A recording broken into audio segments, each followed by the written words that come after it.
초점을 맞춰서 풀어놓고 이어서 박소연 선생님 지금 어떻게 투자할 수 있는가 이렇게 말씀해 주시겠습니다.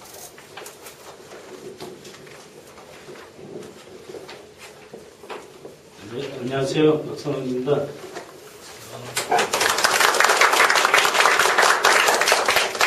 아무리 생각해도 잘못 온 것 같다는 생각이 들어요. 제가 우리 노무현 대통령 모시고 한미 정상회담 등 대미 참고했습니다. 저 안보 문제. 그래서요.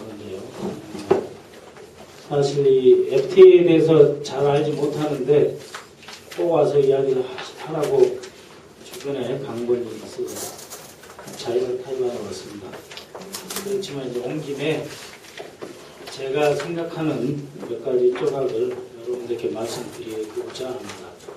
왜냐하면 저도 입장은 여러분과 동의하기 때문입니다. 무효화되어야 하고 우리가 무효화시키지 못하면 폐기시켜야 된다. 이거는 동일한 입장이다.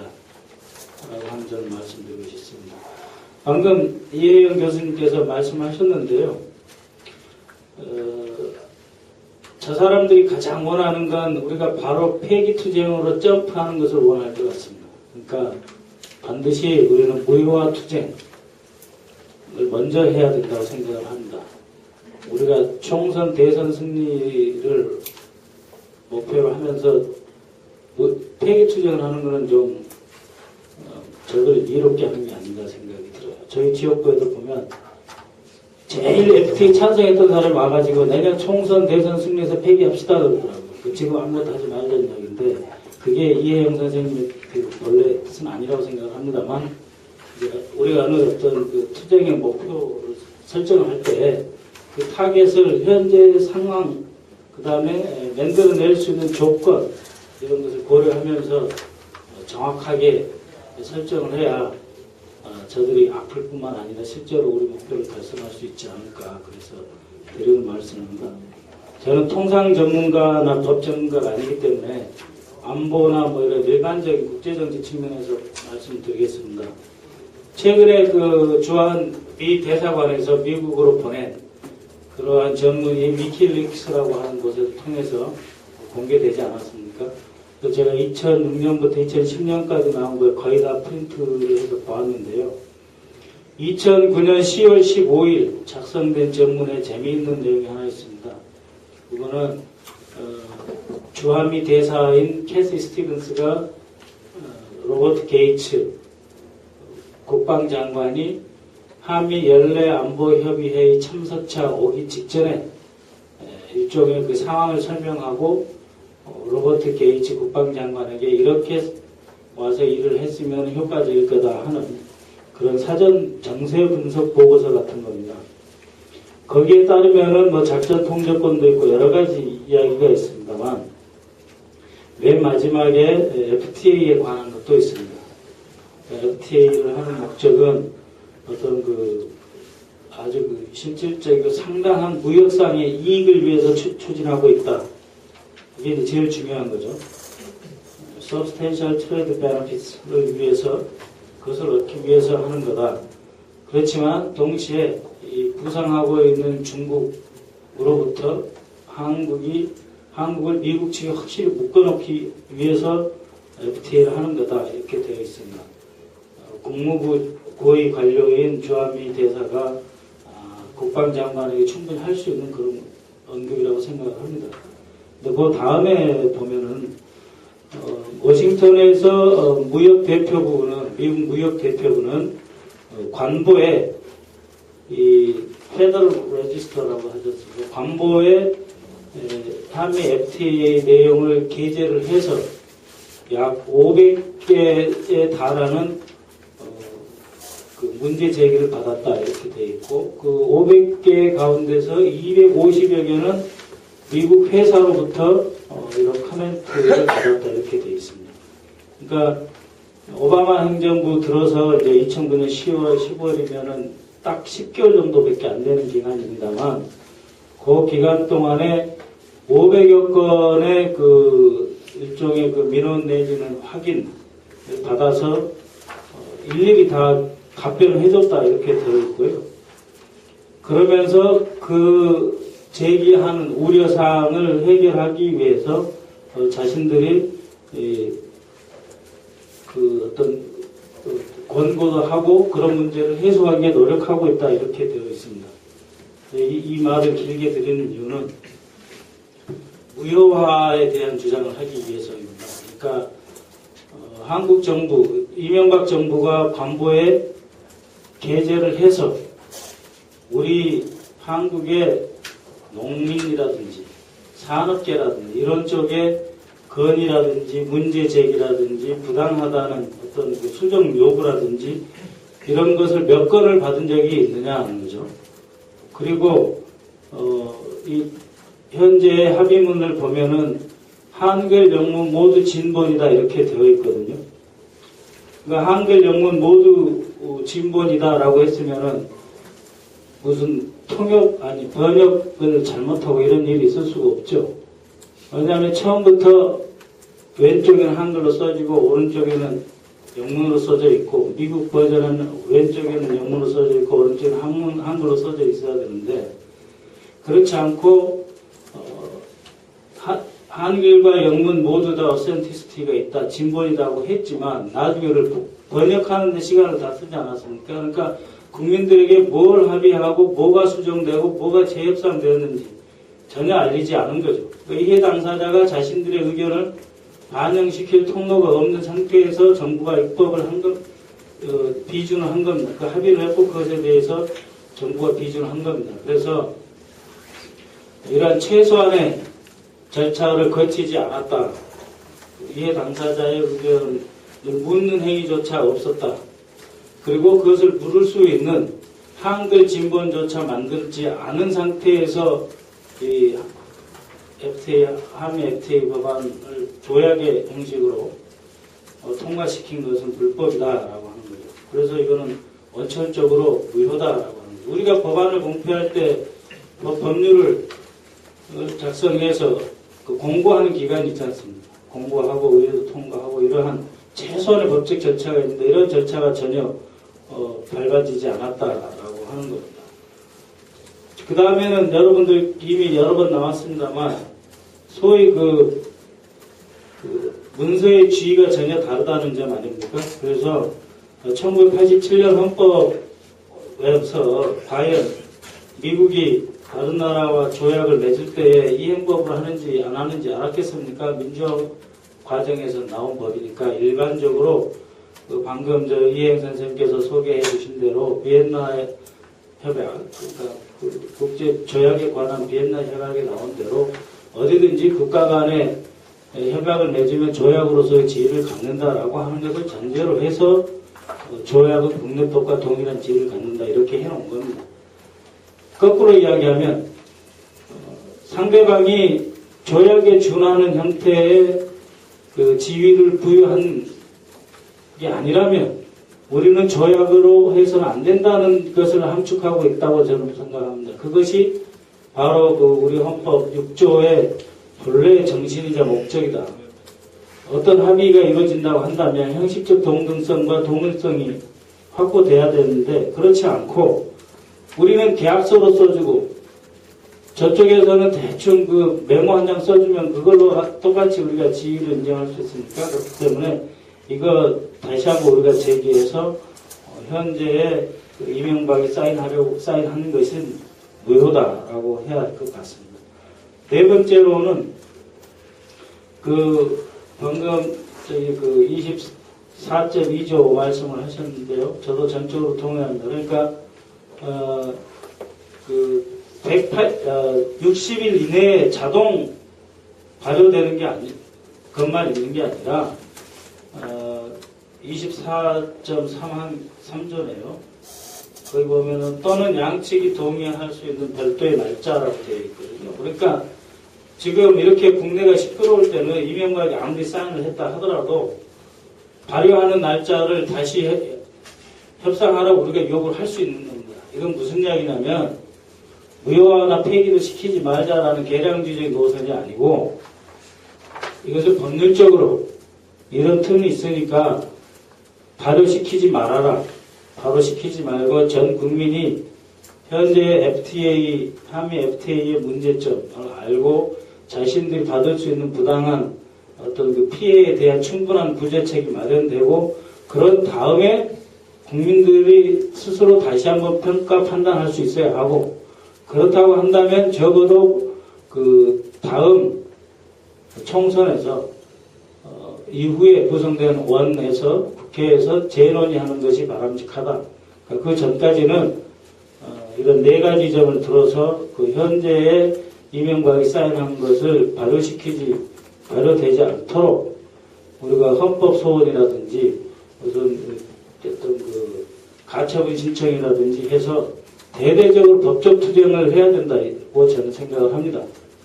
그렇게 해서 이런 절차 사기 문제를 잡아서 법적 투쟁을 해서 우리가 이 그 한미 FTA의 그 비준된 내용에 대해서 발효를 시키지 말고 미뤄둔 다음에 이것을 무효화시키든지 폐기시키든지 해야 된다고 저는 생각을 합니다. 그렇지 않고 그냥 내년 총선 대선 기다리는 거는 저 사람들이 굉장히 원할 것 같아요. 왜냐하면 겉으로 표출되어 있지는 않지만 과연 우리가 FTA 전선에서 다수를 확보해 가고 있는가? 우리 민노당 내에서가 아니고요. 그것에 대해서 우리가 생각을 해봐야 됩니다.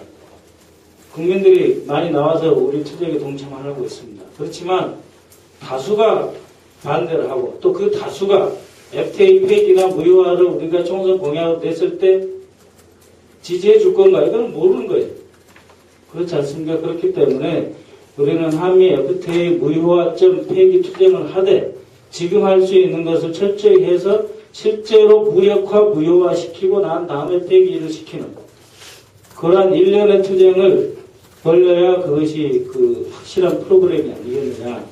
저는 이렇게 생각하고 여러분들이 소위 그 판사의 난이랄까 판사의 정의로운 투쟁이라고 할까요. 여기서 보셨듯이 우리가 법적으로 싸워서 이것을 동결시키는 것.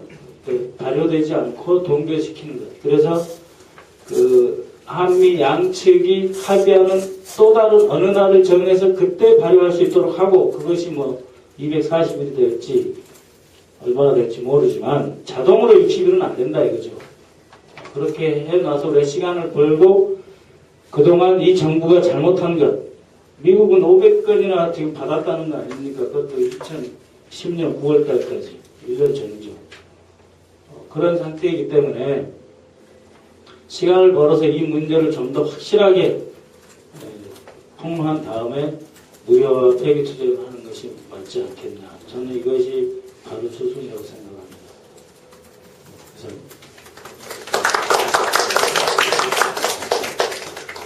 예, 남입니다. 이 발전을 갖고 토론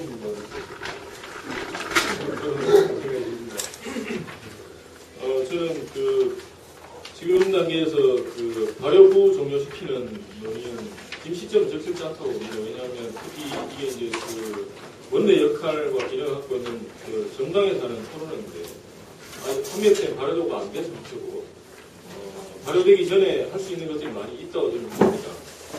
그 부분을 좀 정리를 했는데 기획하실 때 이제 발효 후 종료도 염두에 두신 것 같아서 그 부분을 간단하게 말씀드리고 그 부분 말씀드릴게요. 이행 교수님이 좀 말씀하셨는데 종료는 이제 국회 동의 없이 대통령이 단독으로 할 수 있다라고 하는 게 이제 몇몇 학자들의 얘기인데 사실 조약의 종료에 관해서는 우리 헌법에 아무 기준도 없고 학자들 논의도 사실 전부 하다고 보시면 됩니다. 몇 사람 얘기가 있는데 단독으로 할 수 있다는 거고 근데 이제 이게 한미협회 같은 경우는 입법사항에 관한 조약이고 관련된 수많은 법들이 이제 개정돼서 국회를 통과했잖아요. 이 경우에 이제 대통령이 단독으로 그냥 일방적으로 폐기할 수 있다라고 하면 기준 동의안 처리할 때 같이 수반돼서 통과됐던 법률의 효력은 어떻게 할 거냐. 이 문제가 남거든요. 물론 이제 국회에서 이제 조약이 폐기가 되면 종료를 시키면 그와 관련 법 개정을 수반해서 할 텐데 이게 다 안 될 수도 있고 뭐 효력이 발생한 시점에 차이가 있을 수도 있고 이러니까 절차적으로 협의를 하고 효력이 같이 발생할 수 있도록 조정을 해야 되지 않을까라는 생각이 들고요. 미국의 경우에는 아까 이 교수 말씀하신 두 가지 사례가 있긴 있는데 이 경우는 이제 FTA와 좀 다르죠. 조약, 미국 내에도 이제 조약이 있고 의회 행정협정이라고 해서 한미FTA는 이행법으로 처리하는데 그건 조약으로 처리하는 게 아니잖아요. 이런 경우에는 대통령이 단독으로 종료 선언을 할 수 없다고 저는 봅니다. 그리고 특히 FTA 같은 경우는 대외 통상에 관한 권한의 일종인데 그 권한은 의회가 갖고 있는 걸로 미국 헌법에 규정하고 있기 때문에 미국은 우리하고 좀 달리 그 FTA의 조약 종료 절차는 좀 다를 것으로 생각을 하고 그 다음에 그 나에 뭐 어떤 방식으로 종료할 수 있느냐 그 특정 부분에는 종료 절차 상당히 간단하게 되어 있는데 뭐 절차적으로는 그렇지만 현실적으로는 굉장히 어렵지 않을까. 뭐 정치 외교적 부담도 많을 거고 일단 발효가 되고 나면 그 수많은 이해관계가 형성이 될 텐데요. 그게 이제 기득권자들도 있을 것이고 종료를 일방적으로 하게 되면 이제 그 기득권을 갖고 있는 쪽에서 저항이 굉장히 많을 것이다. 다른 방법을 좀 생각을 해봐야 되는데 하나가 이제 통으로 종료시키는 게 아니고 일부 조항을 유예시키는 방안 그게 있는데 한미협정문에는 그와 관련된 조항 하나도 없고 결국 이제 조약법에 관한 비엔나 협약에 따라야 되는데 이제 종료하는 절차하고 비슷한 걸로 되어 있더라고요. 뒤에 좀 말씀드리고 그다음에 또 하나가 그 지금 우리도 몇 개의 사례가 있는데 그 아까 말씀하신 그 정유섭 교수가 쓴 논문에 보면 한일어업협정도 새로운 조약을 체결하면서 기존 게 폐기되고 대체됐죠. 그다음 미호주 우리나라하고 호주 간의 무역협정도 신무역협정에서 바뀌었고 그다음에 한미 투자보장 각수교환도 이제 새로운 협정이 만들면서 대체가 됐는데 이런 방식은 좀 부담이 덜할 것 같아요. 일반적으로 종료시키는 것보다는 새로운 내용에 관해서 얘기를 하고 물론 이제 이걸 그 개정의 형태로 할 수도 있겠지만 뭐 양이 많고 복잡하다면 새로운 협정을 맺는 형태로 대체를 할 수 있지 않을까라는 생각이 들고 근데 뭐 이것도 역시 새로운 조약 체결권은 대통령이 할 수 있는 거니까 국회가 아무리 다수당을 차지한다 하더라도 새로운 조약 체결하러 공개할 권한은 없기 때문에 대통령 고유 권한인 것 같고 그 다음에 종료와 관련해서 그 한미협정은 굉장히 간단하게 되어 있는데 옛날 협약에 보면 원칙은 조약을 종료시키려면 전체를 종료시켜야 되고 일부를 할 수가 있는 경우는 이제 그 일부 조항을 상대 당사국이 위반한 경우는 그 위반한 조항에 관해서 이제 일부를 종료시킬 수가 있는데 제가 뒤에서 좀 말씀드리겠지만 그 미국은 한미협정 이행하기 위한 그 국내법 개정을 다 안 했거든요. 지금도 미국이 그 한미협정 위반하고 있는 사람들이 몇 개 있습니다. 이대로 발효가 된다면 뭐 그런 부분에 대해서는 일부 조항을 문제 삼아서 뭐 유예시키든지 종료시킬 수 있을 것 같고 비엔나 협약에는 이런 게 있더라고요.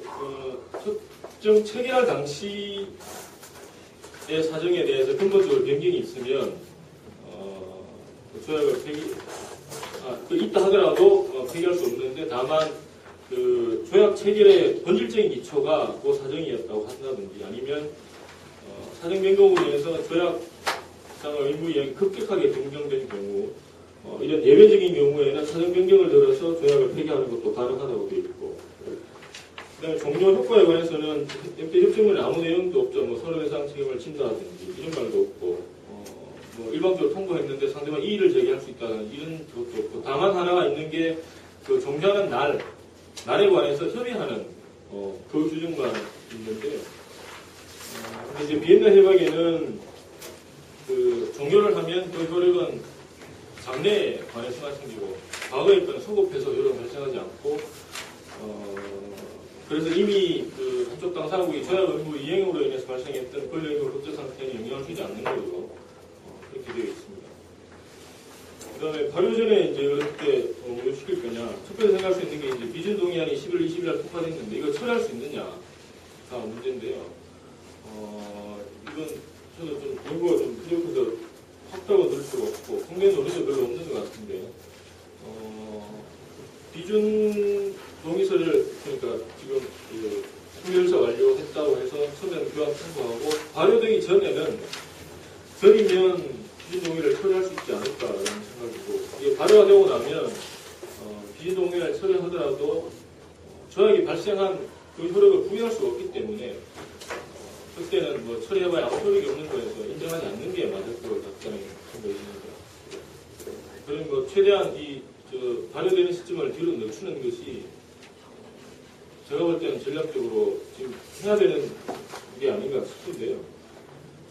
이제 이걸 할 수 있는 좀 이게 미시적 관점일 수도 있겠는데 그 방법이 지금 협정문에 보면 이렇게 돼 있죠. 양쪽 당사국이 각각 공개 절차를 완료했다가 서면 통보를 교환하면 원칙적으로 60일 내에 발효하게 돼 있고 아니면 양 당국이 달리 정하는 날 발효한다 이렇게 돼 있는데 지금 아마 1월 1일로 대충 얘기를 하고 있는 것 같아요. 근데 미국 이행법은 그 오바마 대통령이 그 미국 공개 절차 완료했다는 서면 통보를 하려면 대한민국이 협정 이행을 위해서 필요한 그 조치를 다 했는지를 점검을 하고 다 했다고 판단을 하면 그때 서면 교환을 할 수 있도록 대통령 권한을 제한했거든요. 미국 이행법 101조 3항인가 이렇게 나오는데 하여튼 이것 따라서 이제 지금 한미 간 그 상호 법률 점검을 하고 있잖아요. 그래서 어제 오늘 해서 지금 워싱턴에서 실무회의를 국장급 하는데 아마 이 점검을 하고 있는 것 같아요. 근데 여기서 이제 문제를 좀 삼아야 되는데 첫 번째는 그러면 우리나라가 과연 공개 절차 완료를 다 했느냐를 보면 그 12월 20일 날 통과된 12개 법안 중에 제가 볼 때 문제가 하나 있는 게 저작권법인데 이 저작권법이 이 내용을 다 설명드리려면 너무 복잡하니까 간단히 말씀드리면 그 음반 만드는 사람들 권리 있잖아요. 그게 이제 옛날 법에 따르면 2008년부터 권리가 쭉 소멸했어요. 87년 7월 1일부터 94년 6월 30일까지 만든 음반은 보기에는 20년이거든요.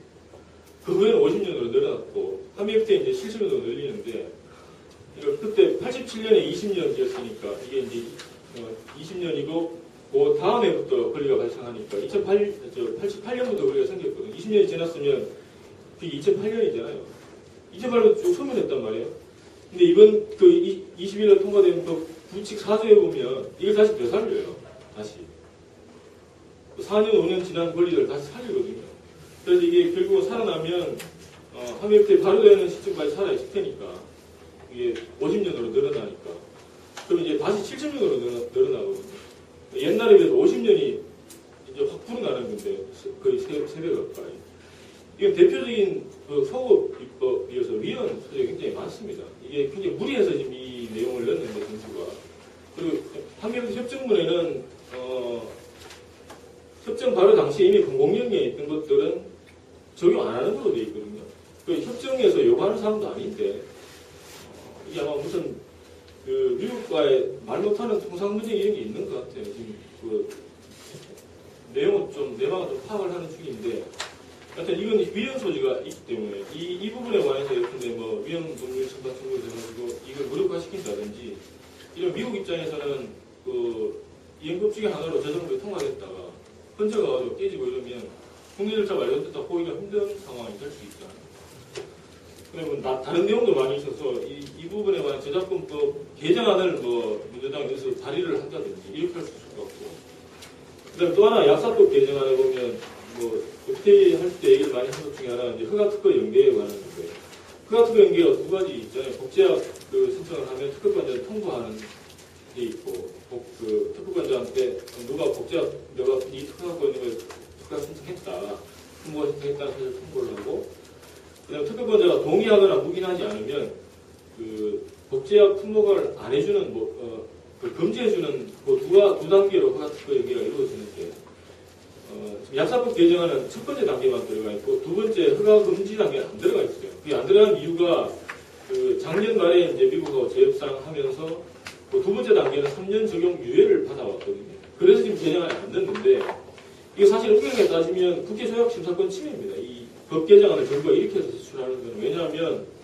그럼 3년 후에 두 번째 단계를 이행하는 그 국회에 가가지고 이 약사법 개정안을 내면 그 당시 그 3년 후에 국회는 이걸 거부할 재주가 없어요. 이 한미협회 이행에 관한 거기 때문에 한미협회 발효된 상태에서 법 개정안이 올라오면 FTA 자체를 차지 않는 한은 그 개정안 무조건 받아야 되거든요. 국회 입법권을 제약되는 거죠. 그 3년 후에 국회 입법권을 제약하는 내용이기 때문에 한미협회 비준 동의안을 처리하는 국회에 이 내용을 같이 넣었어야 된다고. 이 내용이 빠져 있어서 이 내용을 넣는 뭐 약사법 개정안 다시 낸다든지, 그다음에 부칙에다가 시행 일자만 이제 3년 뒤로 조정하는 다른 지금 FTA 이행법 중에 다른 내용들은 다 그렇게 돼 있어요. 저작권법 그 보호기간도 2년 후 유예되어 있는 것도 부칙은 시행일을 그렇게 정하고 내용은 본문에 내용을 집어넣어놓고 부칙에다 시행일을 규정을 하지 약사법 이 개정안처럼 내용들을 싹 드러내는 건 없단 말이에요. 그 다음에 뭐 또 다른 형태의 개정을 생각한다면 유럽연합은 이런 게 있죠. 그 의약품 품목을 할 때는 안전성, 유연성 이외의 사유로는 품목을 거절 못한다. 보험의료상 부분 이런 내용이 있단 말이에요. 이걸 넣으면 이제 이게 한국에 충돌하는 문제가 있긴 한데 이런 식의 법 개정을 가지고 한번 붙어볼 수도 있다는 거죠. 제 생각에는. 그 다음에 시행령, 시행규칙, 고시 이거는 아직 전체 현황이 파악이 안 돼 있어요. 사실 미국 입장에서는 한국에 이행하기 위한 국내법이 법률을 통해서만 되는 게 아니고 시행령, 시행규칙, 고시 이게 굉장히 많거든요. 근데 이게 파악이 안 돼 있는데 몇 가지만 봐도 좀 문제가 있을 수 있을 것 같은 게, 한미태의 의약품 챕터에 저런 거 있잖아요. 우리나라 보건당국이 국민건강보험법에 따른 급여나 아니면 약가 이런 결정을 하면 수수 민간기구에서 다시 검토하도록 하는 게 있거든요. 그리고 그 검토기구는 정부 공무원이 거기 들어오면 안 되고 정부는 아직 자유로워야 돼요. 해임도 할 수 없고. 그래서 이게 국민건강보험 요양급여의 기준에 관한 규칙 개정령하고 네, 법률적 검토를 일단 운영 규정 제정안 이게 좀 들어와 있는데 입법 예고된 거더라고요. 아직 확정은 안 돼 있고 여기도 협정문의 내용을 그대로 받았는데 이제 문제가 되는 게 뭐냐면 이 독립기구가 그러면 공단이나 국민고 심사평가원에서 평가한 약가 이런 것들을 뒤집을 수 있느냐 없느냐 일단 이 안은 안 되는 걸로 되어 있는데 이건 미국하고 아니면 이견이 있을 거예요. 제가 2007년도에 법적 제약협회나 유에스티알의 내용을 보면 법적 제약협회는 건보할 수 있는 권한을 줘야 된다는 거고 유에스티알은 독립기구의 결정을 존중하는 판단의 규정을 어디다 둬야 된다라고 이것도 마치 한계가 조금 있을 것 같다. 아마 지금 실무회 할 때 이야기를 할 것 같은데요. 이런 내용도 좀 있고. 그다음 미국이 국내 열차 완료하지 않았다는 부분. 이건 지난주에 김정호 통상교섭본부장을 서울중앙지검에 고발을 했는데요. 고발한 고발장에 들어있는 내용입니다. 이게 너무 많아서 제가 시간이 이걸 다 설명드리면 하나만 딱 말씀드릴게요. 하나만, 첫 번째 하나만. 근데 결론적으로 보면 미국이 최소한 4개를 개정해야 되는데 안 했다. 첫 번째만 말씀드릴게요. 이게 일시적 저장이라고 하는 건데, 일시적 저장이 뭐냐면, 여러분들 인터넷 사용하실 때 웹서핑 이런 거 하잖아요.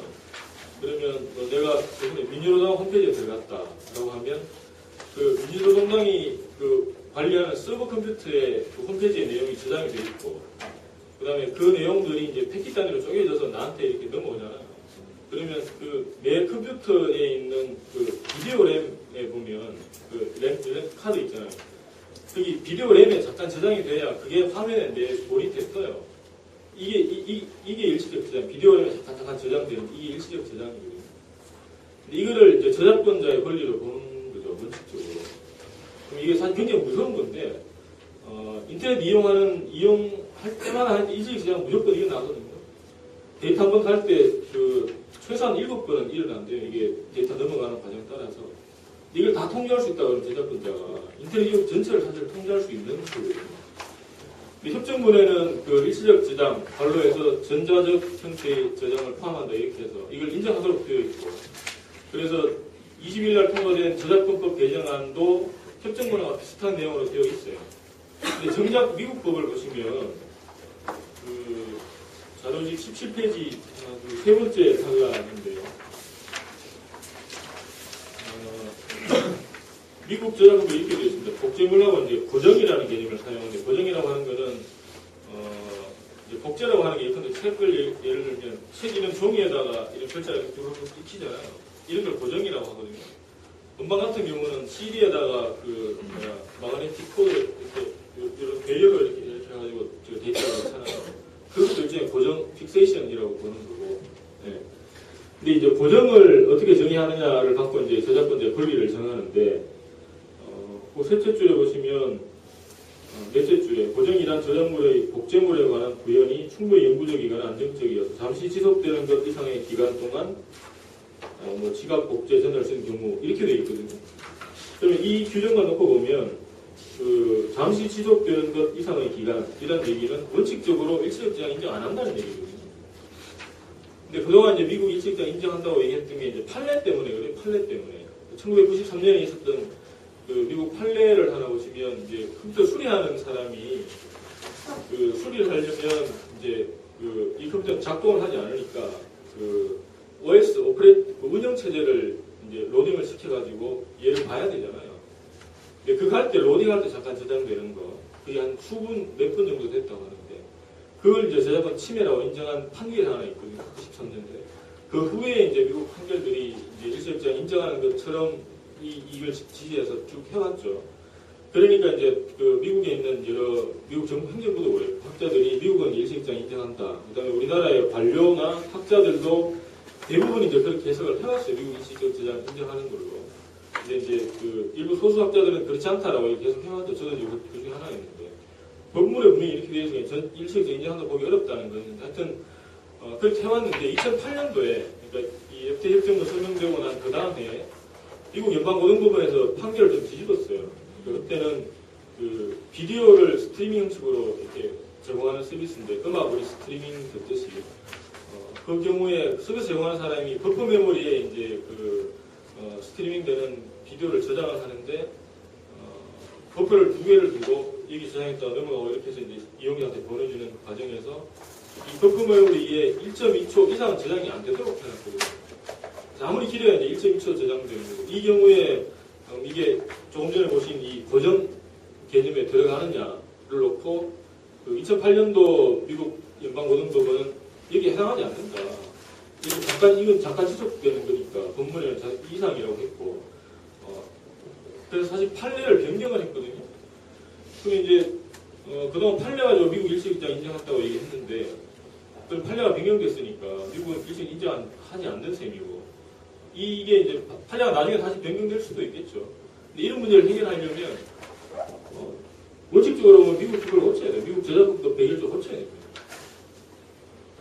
나머지는 이제 내용이 이보다 더 복잡해서 제가 말씀을 안 드릴 텐데 저작권법, 형법, 그 다음에 미국의 이제 우리나라도 국가 배상에 관한 문제 이런 게 있는데 인방배상법 이런 거 최소한 저희가 고쳐야 되고 이게 제가 며칠 찾아서 얘기를 찾았는데 좀 의심이 가는 게 몇 개가 더 있어요. 뭐 자동차 라벨링 관련된 거라든지 하이브리드카 정의하는 규정이라든지 제도이건 어떻게 모르겠는데 하여튼 이런 그 몇 가지 미국 전략이 사실 그런 거예요. 마치 자기 국내법에 있는 거를 가져와서 협상을 하는 것처럼 해놓고 정작 협상할 때는 협정문의 내용을 자기 국내법보다 조금 넓혀놓고 상대방은 그 의무를 이행하게 하고 자기는 이행 안 해요. 좁혀서 이행한다고. 이런 전략들을 펴거든요. 이런 것들 좀 찾아가지고 미국이 FTA 협정 이행하기 위한 절차 완료 못했다. 전 지금 그걸 좀 강하게 주장해서 이 발언을 늦추는 전략을